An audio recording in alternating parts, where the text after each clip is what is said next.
Good morning, We Church. It's so nice to be with you today, and such an honor and privilege as always to be able to share a few thoughts and scriptures that I pray will be something that will generate conversation and prayer and fellowship and discussion and all those wonderful things as you gather around in your communities today.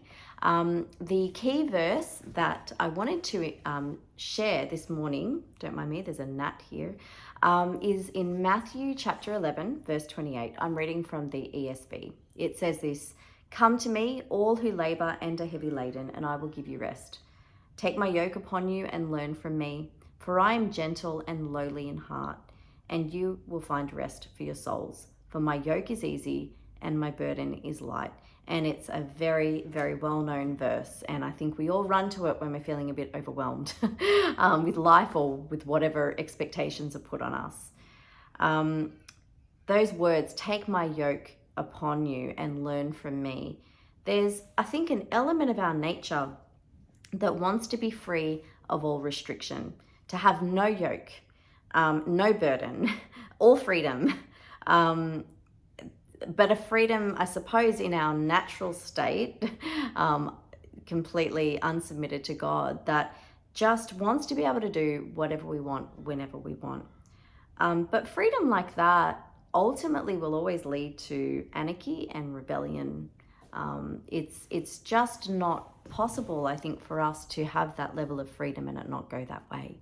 But what Jesus is offering us in this verse instead is something that's even more extraordinary than that kind of freedom. And yes, there actually is something that's better than complete freedom in the unrestricted sense, and that is relationship. What he's offering us is relationship, and it's the most beautiful, healthy, extraordinary, divine relationship, and it's the most beautiful offer that he makes to us.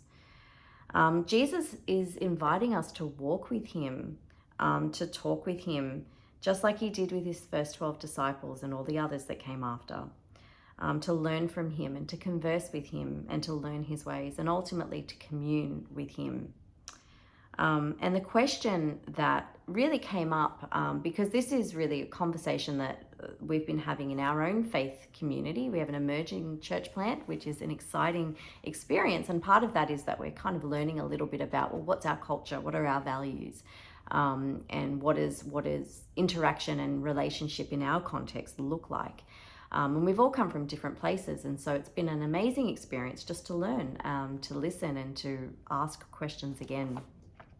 But the question that came up in my heart was, if the burden is easy and the yoke is light that Jesus gives to us, then what kind of a yoke am I putting on other people? Or what kind of yoke should I put on other people that are around me? Because if it's good enough for Jesus for it to be easy and light, then surely it's good enough for me to do the same for others. And so the whole, I guess, premise of the conversation that I wanted to generate today is around that concept of relationship with others, because our relationship with God can be reflected in our relationship with other people. And there's one other key verse that really, I think, ties it all together and gives us a beautiful understanding of just how we should be treating others around us when it comes to relationships, particularly in the church. And it's in Philippians 2, verses 1 to 7. So I'm going to read a few verses and hopefully unpack that in a minute or two. It says this in verse 1 of Philippians 2. "Is there any encouragement from belonging to Christ? Any comfort from his love? Any fellowship together in the Spirit? Are your hearts tender and compassionate? Then make me truly happy by agreeing wholeheartedly with each other, loving one another, and working together with one mind and purpose. Don't be selfish. Don't try to impress others. Just be humble, thinking of others as better than yourselves. Don't look out for your own interests, but take an interest in others too." And here's the clincher. "You must have the same attitude that Christ Jesus had. Though he was God, he did not think of equality with God as something to cling to. Instead, he gave up his divine privileges. He took the humble position of a slave and was born as a human being." What a wonderful friend we have in Jesus. The yoke that he offers, the burden that he offers to carry, or that he offers to us, is only easy and light because he carries it for us. We want freedom, but really relationship in and being yoked to Jesus is so much better than that. And equally so in a healthy context, relationship with other people and community and fellowship and all of those things is so much better than isolation and rebellion.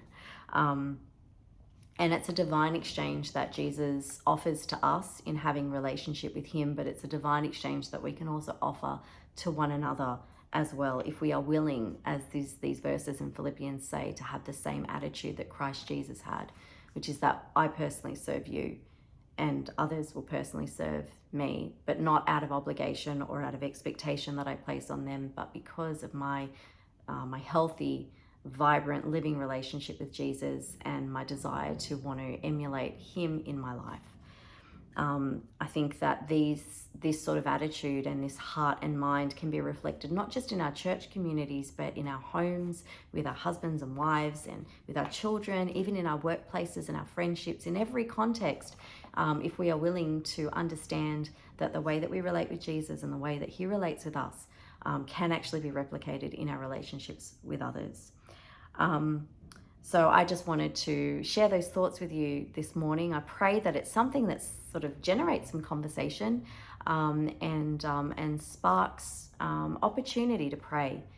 So I just pray that you guys have an amazing day, that this has been a blessing to you, and I look forward to seeing you the next time.